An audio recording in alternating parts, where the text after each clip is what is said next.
Hey everybody, Matt Burke here. Today I'm going to be reviewing the Last Voyage of the Demeter.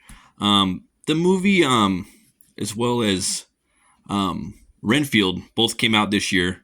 Both two properties by Universal, and they both dealt with Dracula. I was surprised that they were going to do two movies this year, but it is actually like an evergreen. What is it? IP.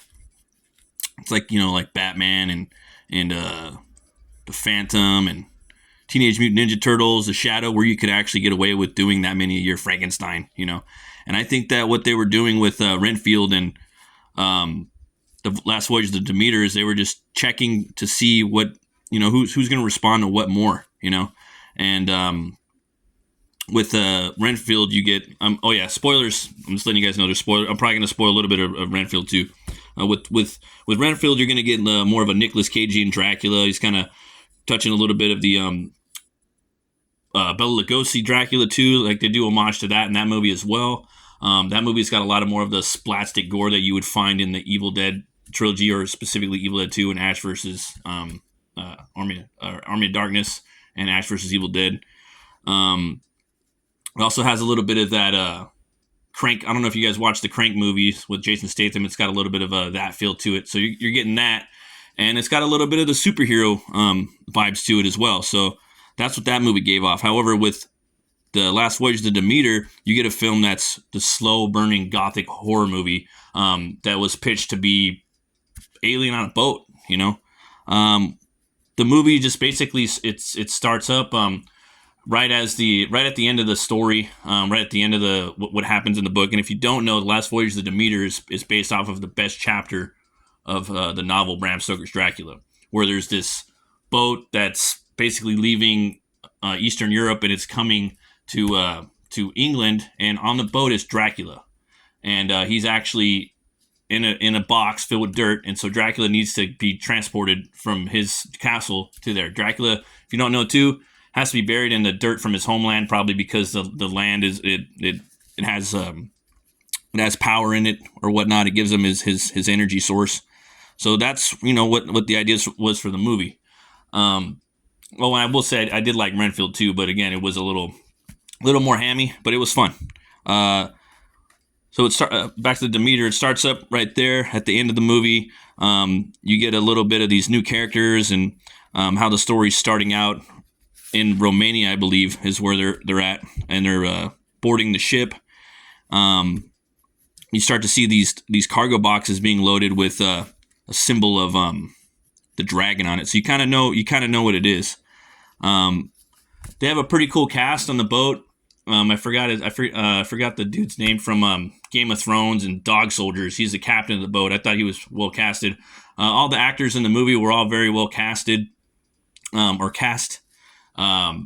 Dracula, man, he's a character. He's probably my favorite character or IP. You could do a lot with him. So there's the sky's the limit. And if you were to compare what they did with the new one, the look of him, he's something else. It takes a long time before you really figure out like what he looks like. It's a slow burn too. You don't really get to see him that much, and he's in the shadow a lot. And they actually treat him like he's a kind of like he's like a crack addict trying to get his blood, and he has to have it. He's definitely more, I guess, somewhat demonic in the movie, if you will. He's a pure fucking monster, and I thought that was a pretty cool like way to take the movie. You really don't get to hear much out of him until very few scenes he speaks, but he does speak, and that was really something cool that I like. He slowly starts with the livestock on the ship, then he starts moving on to the passengers or the sailors, and as the story goes on, you find out there's a stowaway that he packed away on the ship to feed off of, because in most vampire lore, he has to let you drink from his blood. I believe that was the case in the novel as well. And Dracula, he just basically feeding off people in the movie. He's not turning them. So he has this lady that's a stowaway on there, and she eventually comes to after a bunch of blood infusions from the main protagonist of the story. I forget his name, but he was one of the dudes from The Walking Dead, I believe. Does a great job in there.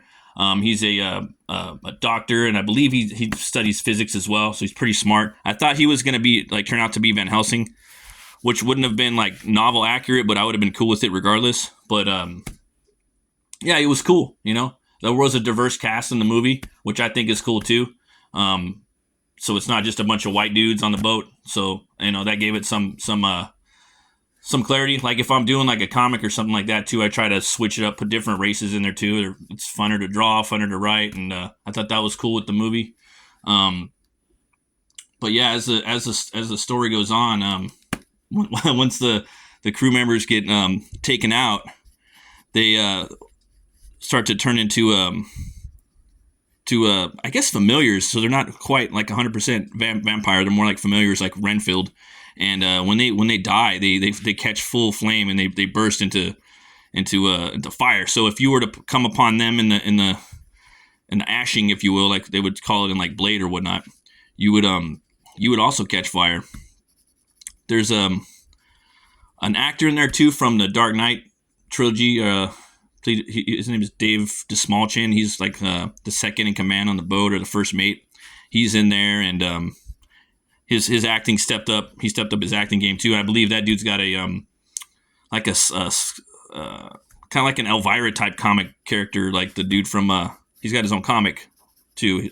So that was pretty cool to see him in the movie. That's how I remembered him. But yeah, man, the movie was pretty cool. I give it 2 horns way up. That and Renfield.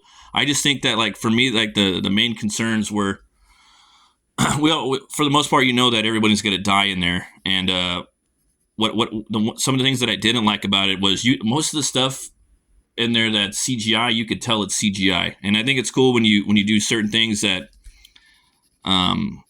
say like in Hellboy, for example, like Guillermo del Toro in the first movie, he would CGI Hellboy's hand certain scenes, and certain scenes he wouldn't. He would CGI his tail in certain scenes, and in certain scenes he wouldn't.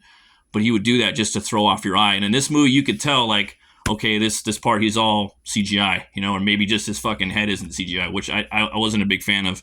I think that most of the effects in this movie could have all been done practical, except for some of the scenes. As the movie progresses, too, I know I'm jumping around a lot in this review, but as the movie progresses, the more Dracula feeds, he becomes more vampiric and more bat-like. So he's always changing, and towards the end, you're gonna get the giant like man bat, you know, and which I think is dope. And I love seeing the way that he changed. In the beginning, he was just like kind of like an old man, like a creepy old. Oh, and he's tall. That's another thing. He's like 6'5", I think, the actor. So he's just like an old decrepit man, like Mr. Burns crawling out of a fucking box in the ship, right? Feeding off the fucking the animals and the rats. And the rats aren't even around in there. He's eating all those motherfuckers. And then by the time as the story progresses, then he gives more of a Barlow look. He looks more like Nosferatu, and towards the very end, he's got the man bat look. So I really dug that, even if it was CGI. Again, little minor complaints. He kept changing, and it kept moving, and there was some creepy scenes in there. There's a pretty one of the scariest scenes in the movie. He goes after the captain's nephew or son, and it's pretty creepy. And that scene, they just show a glimpse of him, and he is for sure like not CGI. He's a full garb, makeup, and everything, tall, scary. You know what happens at the end if you read the book? Obviously, that's just like in like the first third of the book. What I do like is how they set it up. They set up a sequel.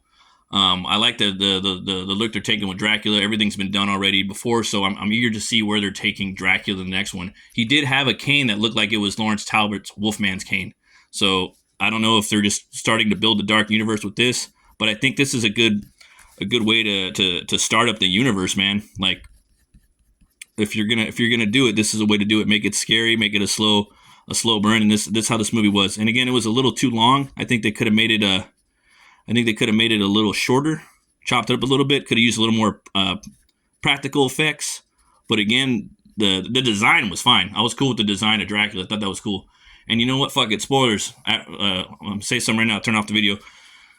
Dracula, like, he does get his suit. He does become, more humanoid. He starts walking around. He gets the cane, but he moves like he moves like the Flash, like Barry Allen. Like, you turn your back and he's gone. He's got the cape, and if he's gonna say a word, he actually says the fucking, he says the you will. He says the "you will" line from fucking Batman vs Superman. He says it to one of the guys before he offs him. But yeah, definitely a hard recommend. I do think people should go fucking see this movie in the theaters. Go fucking see it. Get some popcorn. Get some sodas. Go watch it. Dracula's back as a fucking, or for the first time, he's a monster since Bram Stoker's Dracula, and that's my favorite movie. It's not as good as that one, but it was cool, and it was a bold new vision. So yeah. But thanks for watching, folks. Thanks for checking out the live streams of Open the Gates. We're going to be doing a couple more shows this week too, so stay tuned. And as always, remember to be bold, be brave, and roll the bones to know your role. I'll see you guys later.